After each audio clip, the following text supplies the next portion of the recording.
Assalamualaikum warahmatullahi wabarakatuh. Perkenalkan, nama saya Fitria Herbin, NIM 19030102. Pada kesempatan kali ini saya akan membahas materi tentang kewirausahaan.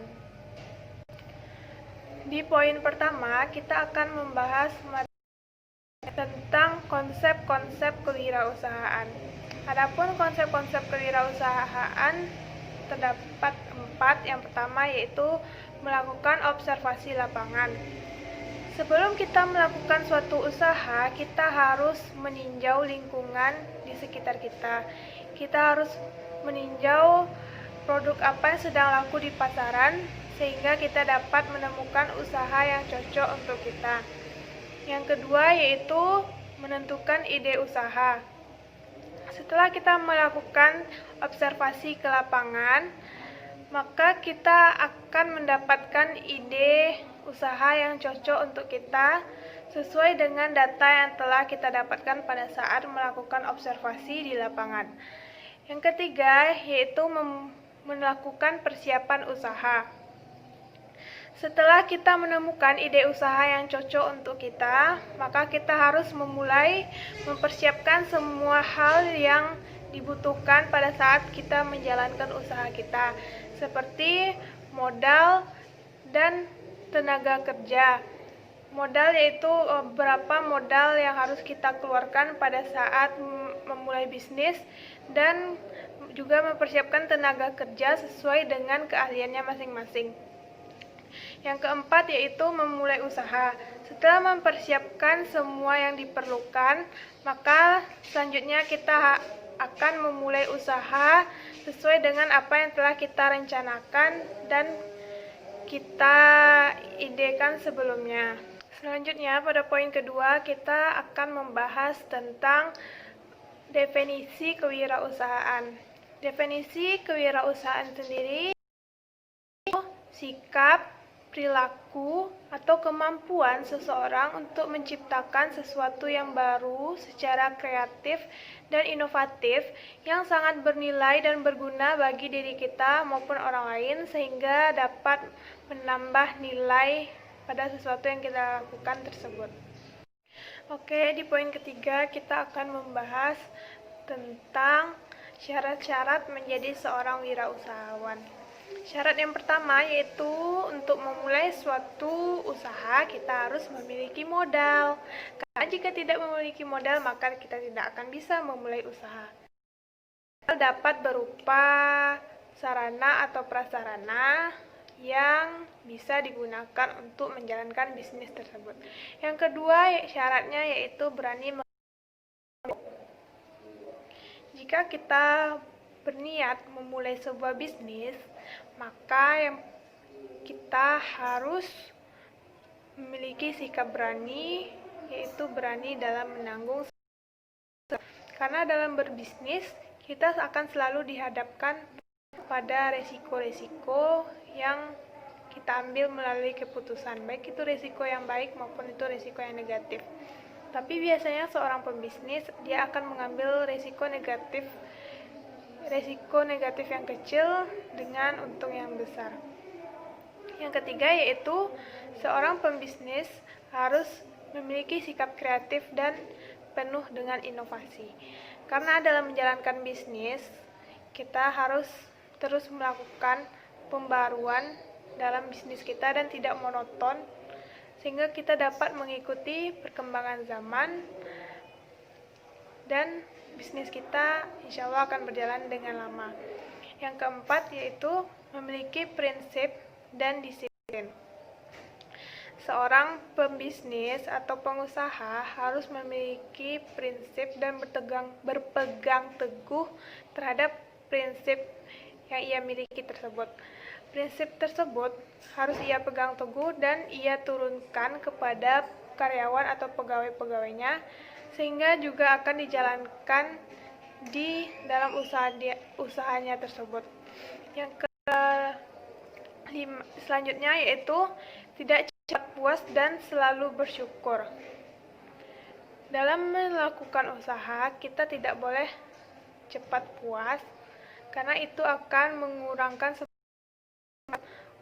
berusaha untuk lebih. Yang selanjutnya yaitu mudah bergaul dan tidak gengsi. Karena kita dalam menjalankan bisnis ini banyak bertemu dengan orang banyak, kita harus pandai berbicara dan harus ramah kepada orang lain. Maka kita harus juga mudah bergaul dengan orang lain karena kita akan berhadapan dengan masyarakat dalam menjalankan bisnis kita. Juga kita tidak boleh gengsi dalam menjalankan bisnis ini. Selanjutnya yaitu pandai memanfaatkan peluang yang ada. Selanjutnya pada poin keempat kita akan membahas tentang sifat-sifat yang dimiliki oleh seorang wirausahawan. Sifat yang pertama yang harus dimiliki oleh seorang pengusaha atau wirausahawan yaitu sikap percaya diri. Pengusaha atau seorang wirausahawan yang sukses adalah seseorang yang memiliki percaya pada diri sendiri, namun tetap was-was dan tidak merasa puas dengan apa yang kita miliki. Yang kedua yaitu berorientasikan pada tugas dan hasil. Seorang pengusaha yang berorientasi pada tugas dan hasil, itu artinya tugas berarti sama dengan proses untuk membuahkan sebuah hasil yang disebut dengan produk atau jasa, sehingga kita harus mengutamakan nilai-nilai motif berprestasi, berorientasi pada laba, dan ketekunan dan kerja keras. Sifat yang ketiga yaitu berani mengambil resiko. Dalam menjalankan sebuah bisnis, kita harus berani mengambil resiko karena kita selalu dihadapkan pada keputusan yang menghasilkan sebuah risiko, baik itu risiko yang baik atau risiko yang buruk. Makanya pengusaha-pengusaha yang sukses itu terlihat sangat berwibawa karena dia sudah terbiasa dalam memecahkan berbagai permasalahan, sehingga bagi pengusaha pemula kita harus mencontoh untuk berani mengambil resiko tersebut. Yang selanjutnya yaitu sikap kepemimpinan. Seorang pengusaha, ia adalah bos di perusahaannya. Baik itu usahanya masih kecil ataupun usaha yang besar, ia tetaplah seorang bos dan tetap harus menjadi pemimpin bagi para staf atau karyawannya. Selanjutnya sifat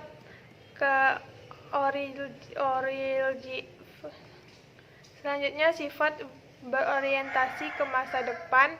Artinya kita sebagai pengusaha harus memikirkan masa sekarang dan juga masa depan. Yang selanjutnya yaitu sifat kerja keras dan pantang menyerah. Itu tentu saja. Yang selanjutnya yaitu sifat ulet, gigih, rajin, tekun, dan teliti agar kita bisa menjadi seorang pengusaha yang sukses. Contoh salah satu pengusaha yang sukses namun pernah gagal yaitu Bapak Nadiem Makarim. Bapak Nadiem Makarim sekarang menjabat sebagai Menteri Pendidikan di Indonesia.